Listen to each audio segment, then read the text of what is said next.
I was actually doing my monthly budget the other night. Oh, yeah. Always a fun time. Oh, yeah, it's just staring at the spreadsheet, Yeah. right? Moving money from the fund column over to the rent column. Right. And I had that familiar sinking feeling. It's that moment where you realize the math is just completely stubborn. It really is. You can't spend the same dollar twice. Yeah. Like if I buy the expensive coffee, I'm not buying the new book. Yeah. It's closed loop. Yeah, you're making a choice. Exactly. Yeah. And it got me thinking about how we handle this on a massive scale. Because, we see headlines about trillions of dollars in deficits and fiscal cliffs. Constantly. Right, and it feels abstract. But fundamentally, isn't it just the exact same math? Yeah. Just with a lot more zeros and way higher stakes. Well, it is and it isn't. I mean, the basic arithmetic of money in versus money out, that is largely the same. Okay. But the implications of that math are entirely different. Because when you mess up your budget, you might eat instant noodles for a week. Right. I've been there. Yeah. We all have. But when a government messes up its budget, entire sectors of the economy can collapse. Or critical infrastructure crumbles. Wow, yeah. So it's not just a financial document, it's literally the operating system for society. And that is exactly why I wanted to do a deep dive into this specific text today. We're looking at a source called the Nation's Checkbook, Principles of Public Finance. Yes. And real quick, before anyone tunes out because they heard the words public finance, hold on. Please stick around. Yes, seriously. Because this isn't a dry academic paper. The author actually uses a really clever narrative device. They do. They use these two characters, Sean and Annie. Right, to walk through all these dense concepts. It's almost Socratic. Which is honestly the best way to handle this topic. Because if you just look at the raw data tables of a national budget... Your eyes just glaze over immediately. Exactly. But when you frame it as a conversation about values and choices, which is exactly what Sean does for Annie in the book, it becomes fascinating. It really does. It stops being about accounting and it starts being about philosophy. So let's set the mission for this deep dive. Because I want to be clear for everyone listening. We aren't here to argue about whether taxes should be higher or lower. No. Or like which political party is better at math. We just want to understand the machine itself. The Meet someone under the hood, basically. Exactly. How does the government actually get the money? Why does it decide to buy a fighter jet instead of a hospital wing? And what actually happens when the money runs out? That's the perfect setup. Where do you want to start? Well, let's start with a foundational concept from the book that actually corrected a bias I didn't even know I had. Oh, really? Yeah, I think subconsciously when I hear national budget, I picture a vault. The Scrooge McDuck vault. Yes, like there is a literal pile of gold bars or stacks of cash sitting in a central bank, and the government just goes in with a shovel and scoops them out when they need it. It is such a common mental image, but the text is very firm on this. The budget is not a pile of assets. Right. The budget is a plan. It is a forward-looking document of intent for the upcoming year. A document of intent. Yes. It's a statement that essentially says, we predict this much value will be created by our society, and we intend to capture this specific portion of it to do these specific things. So it's active. It's not a static pile just sitting there. Precisely. It's a flow, not a stock. And that flow has two main valves, revenue and expenditure. Or, as the text calls the revenue side, the common pot. The common pot. I actually like that phrasing, though it sounds a bit communal for some tastes. It does a bit. But let's look at what actually fills that pot, because the text throws out a number that I found staggering, 90%. Yes. In the model described in the Nation's Checkbook, approximately 90% of the funds in the common pot come from taxes. That seems incredibly high to me. Doesn't the government have other ways to make money? Like what?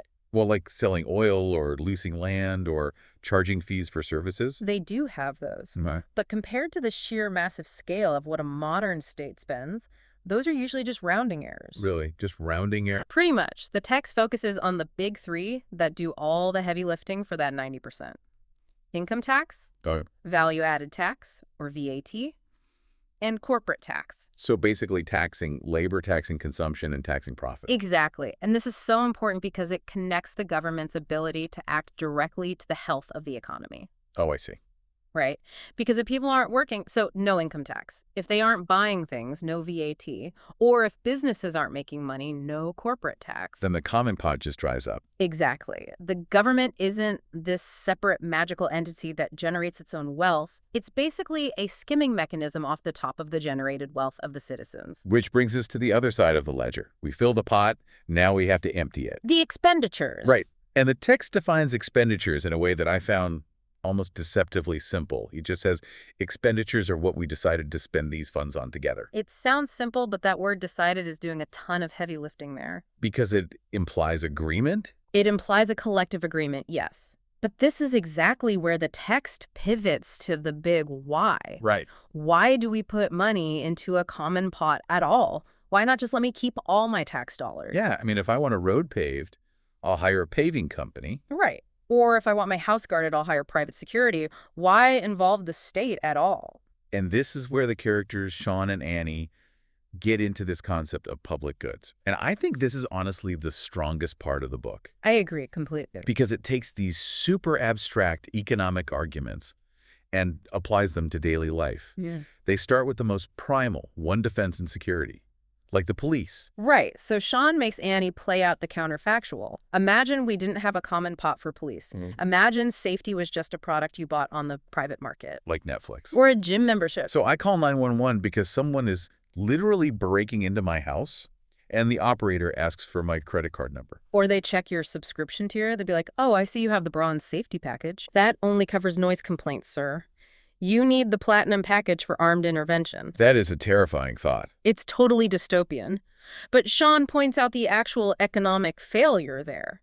Because if your neighbor can't afford the police package, his house becomes a haven for criminal activity. Right. And that crime doesn't just magically stay on his property, it spills over to yours. So you cannot effectively secure your own home if the rest of the neighborhood is just a lawless zone. Exactly. Safety is what economists call non-excludable. You basically have to provide it for everyone to effectively provide it for anyone. Wow. Okay, so it's a public good because the private market can't sell it efficiently without leaving these massive gaps that end up hurting everyone anyway. Right. So the state steps in and says, we will take money from everyone to ensure a baseline of safety for everyone. Because that stability is what allows the rest of the economy to even function. Okay, that makes total sense. Now, the second example they used is infrastructure, like roads and bridges. Another classic public good. But wait, we do have toll roads. Private roads actually exist. So why does the text argue this belongs in the common pot? It comes down to efficiency. Think about the pure logistics of a fully private road network. Imagine if every single street in your city was owned by a different private company. Oh, man. I'd need a wallet full of different transit passes just to drive to the grocery store. The friction would be insane. You'd be stopping at a toll booth every 500 meters. Scanning an app at every intersection. Exactly. The transaction cost, just the time and the money spent merely paying to use the road, would completely destroy the value of the trip itself. Right. So the text argues that it is infinitely more efficient for society to just build the network once using the common pot and let everyone use it freely. It greases the wheels of commerce. Okay, so police and roads are the classic examples. That's easy to grasp. Yeah. But the text goes deep on a third one, education. Yes. And I feel like this is where people often push back. Because unlike the police example, I can send my kid to a private school. That works perfectly well. It does. And if I don't have kids, or maybe my kids are grown, I might look at my property tax bill and think, why am I paying for the neighbor's kid to learn algebra? And this is where the text introduces the concept of positive externalities. Positive externalities. It's a fancy academic term, but the logic is extremely sound. When the neighbor's kid learns algebra, is the benefit limited only to that kid? Well, I mean, primarily, yes. They get the good grade, they get the diploma. That is the direct benefit. But the external benefit, the positive externality, is that the kid grows up to be an engineer who designs a safer bridge that you drive on. Oh, I see. Or they become a doctor who treats you when you're sick. Or, perhaps most relevant to the security point we just discussed, statistically highly educated populations commit far fewer crimes. So by paying for his school, I'm basically paying a pre-crime prevention tax. In a way, yes. And you're paying for a much more productive economy. Uneducated workforces are stagnant. Educated workforces innovate. Which drives up the value of everything. Including your own assets. The key insight Sean tries to impress upon Annie here is that if you leave education entirely to the private market, you end up with a huge underclass of uneducated people. Right. And that drags the entire nation down, not just those specific families. So it really is an investment. It's not a charity donation. Precisely. It pays dividends to society. Okay, so we've established the why. We pool our resources to buy things that the private market can't or won't provide efficiently. Yes. But now we have to face the music, the how. Because earlier we said the budget is a plan, here is what we will bring in, here is what we will spend. Right. But in my own life experience, plans rarely survive contact with reality. And national budgets are absolutely no exception. The text has this whole section called Reality Check where it discusses the balance. And the punchline is it rarely balances. It's never zero. Almost never. You usually have one of two states. The first and much, much rarer one is a surplus. Income is greater than expenses. Which sounds great. That's what I want in my personal bank account. And economically, it is great. But politically, it's actually incredibly difficult. Why is that? Well, if a government runs a massive surplus, the taxpayers look at that common pot and say, hey, you took too much of our money, give it back. Oh, right. Tax cuts. Exactly. Or they say, why is that money just sitting there when our roads have potholes? Spend it. So surpluses often just burn a hole in the government's pocket. That is a really interesting point. A surplus is almost a political liability because it implies you overcharged the citizens for the services you provided. Exactly. But let's talk about the situation we're much more familiar with, the deficit. The deficit. Oh. Simply put, expenses are greater than income. You plan to spend 100. You only collected 90. You are short 10. Now, if I'm short 10 on my rent, I can't pay it. I get evicted. Right. The government doesn't get evicted, so what happens? The government uses the borrowing mechanism. And this is important. They don't just print money. Usually that's a whole different deep dive. We'll save inflation for another day. Exactly. They borrow it. They issue bonds. Let's clarify bonds. Because people hear that word and they instantly think of stock markets and corporate trading. But what is a government bond, really? A bond is simply a contract. It's an IOU. The government says to the world, to investors, to pension funds, to other countries, if you lend us $1 billion today to cover our deficit, we promise to pay you back in 10 years plus interest. And people just buy them. They buy them in droves. Because for most stable countries, a government bond is considered the absolute safest investment on earth. Because the government isn't going anywhere. Right. The government has the power to tax its citizens, so it's very likely they will have the money to pay you back eventually. Okay, so the deficit is covered by selling these IOUs. And this leads us to the distinction that honestly drives me crazy when I watch the news. Let me guess. Deficit versus debt. Yes. The difference between the deficit and the debt. People use them completely interchangeably, but the book says they are totally different measures. They are related, but they are very distinct. Think of it like a bathtub. Okay, a bathtub? The deficit is the water flowing in from the tap right now. It's the shortfall for this specific year. Got it. The national debt is all the water already sitting in the tub. It is the sum total of every single deficit we have run since the beginning, minus any rare surpluses we use to pay it back. So the debt is basically the history of all our past choices. Yes, it is the accumulation of unredeemed bonds. It's the massive pile of IOUs that are still out there in the world, just waiting to be paid off. Which brings us perfectly to the final section of the text. And honestly, this was the part that felt the most philosophical to me. The priority section. Yeah, because we have the common pot. We have this strong desire for public goods. We have the mechanism of debt to cover the gaps. But ultimately, we run into the laws of physics. We can't have everything. We really can't. This is the absolute heart of public finance. Sean gives Annie a lesson here that he calls the science of choice. And he uses an analogy that really stuck with me, the rocket versus textbook comparison. It's a very stark image. Sean tells Annie every ruble spent on a rocket is a ruble not spent on a textbook. And I think that hits so hard because politicians love to stand at a podium and tell us we will have the strongest military and the best schools. Right. We can do it all. But the text reminds us of the core concept of opportunity cost. Right. And it's not even just about money. It's about physical resources. There is a finite amount of steel in the world, a finite amount of labor, a finite amount of focus. Right. If the engineers are building the rocket, they aren't building the school. Exactly. If you allocate $1 billion to an aerospace program, You have physically removed that purchasing power from the education department. You literally cannot spend the same dollar twice. It's a zero-sum game at the moment of expenditure. It is. And this is where the text gives us a definition of economics that I really think every single listener should memorize. Let's hear it. We usually think economics is about stock charts and interest rates, but the text defines economics simply as the science of making choices under the condition of limited resources. Limited resources. That Yeah. is the ultimate buzzkill. It is.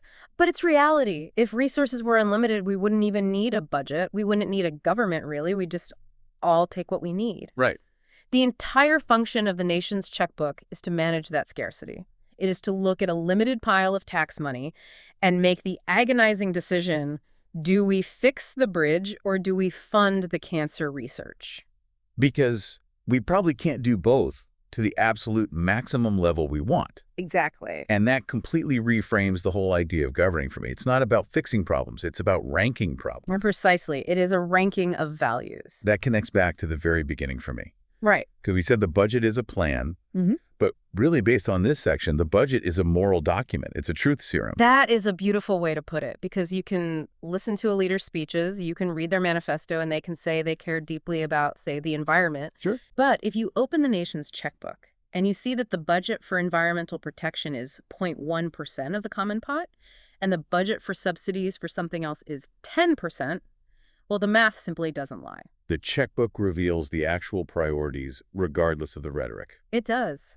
It shows what a society is actually willing to pay for. And that is the final lesson Sean tries to leave with Annie.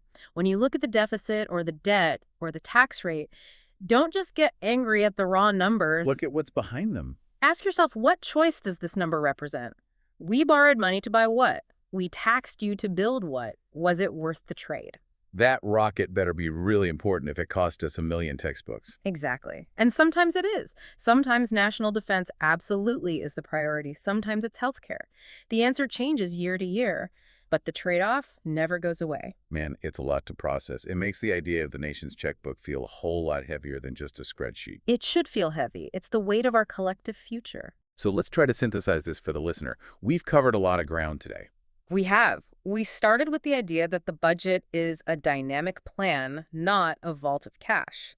And it relies on the common pot, which is 90% funded by taxes. Our money. And we talked about public goods, police infrastructure, education, things we buy together because buying them separately would be a disaster or just incredibly inefficient. Then we touch on the mechanics of the deficit, which is the yearly gap, and the debt, which is the historical accumulation, and how bonds are essentially the glue that holds that shaky structure together. And finally, the rocket versus textbook.